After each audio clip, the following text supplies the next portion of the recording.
Pour cet opus-là, Peter Pan, la prophétie de l'oubli, c'est le point de vue de Wendy. C'est une Wendy qui est plutôt très vieillissante, qui raconte ses souvenirs. Qu'est-ce qui est l'ordre du vrai, qu'est-ce qui est de l'ordre du fantasme. On a affaire à un Peter Pan qui est tyrannique, qui kidnappe presque Wendy et John et Michael. C'est ce personnage-là moi, qui m'intéressait aussi, ce personnage d'un Peter Pan un peu tortionnaire, un peu qui dans cette adaptation est beaucoup plus proche du dieu Pan, d'un dieu païen, plutôt que de l'œuvre qu'en a fait par exemple Disney ou Wendy.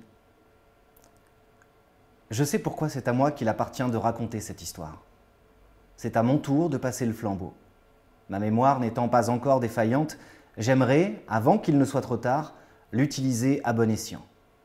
Il est temps de faire en sorte que cette légende ne sombre pas dans l'oubli, qu'elle ne cède pas à sa propre prophétie.